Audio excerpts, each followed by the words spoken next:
Since September 2001, the Pentagon has listed $40 billion worth of contracts for small arms intended for Afghanistan and Iraq, supplying 1.45 million guns to both countries while only accounting for 3% of them, says a new report by a British NGO. The London-based non-profit Action on Armed Violence (AOAV) poured over 14 years' worth of contracts issued by the U.S. Department of Defense, documenting the purchases of small arms, defined as anything under 30 mm in caliber, ammunition and attachments, such as sniper scopes or tripods. They found a massive amount of weapons supplied by the U.S. to the primary theaters of the war on terror, and remarkably little accounting of whose hands they ended up in. Our findings raised concerns about the DoD's own transparency and accountability when it comes to issuing contracts, Ian Overton, AOAV's Director of Investigations, said when announcing the report's publication Wednesday. Not only has the Pentagon's contract database listed only 3% of the approximately 1.45 million small arms sent to Iraq and Afghanistan over the years, we also know the U.S. government has acknowledged they don't know where many of these weapons now are, Overton added.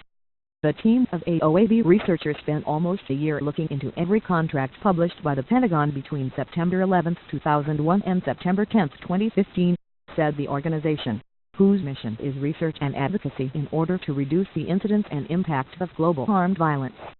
What they found was just over $40 billion of solicitations for small arms, ammunition and attachments, with just under $20 billion actually paid out to contractors.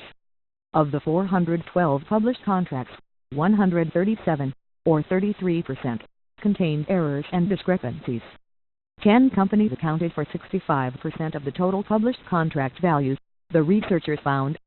The top 5 contractors were Alliance Tech Systems, now split into Orbitalix and Vista Outdoor, DRS Technologies, B Systems Incorporated, Knife Armament Co., and General Dynamics.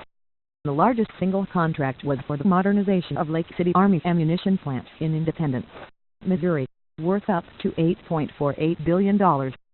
Some 949,582 small arms were sent to Iraq, and another 503,328 to Afghanistan, amounting to 1,452,910 assault and sniper rifles, pistols, machine guns and other unspecified firearms. Yet the Department of Defense contract publications listed only 19,602 of these weapons, just over 1% of the total. When AOAV pressed for verification, the DoD provided itemized lists for 719,474 weapons provided through June 2016.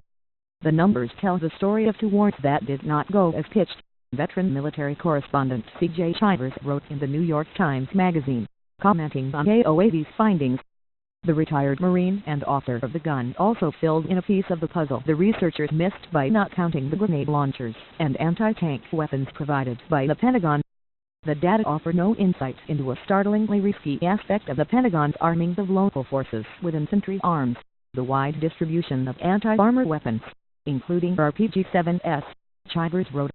After the first few weeks of each war, the only armor on either battlefield was either American or Allied, which made the Pentagon's practice of providing anti-armor weapons to Afghan and Iraqi security forces puzzling, Chivers wrote. Why would they need anti-armor weapons when they had no armor to fight? All the while rockets were somehow mysteriously being fired at American convoys and patrols in each war.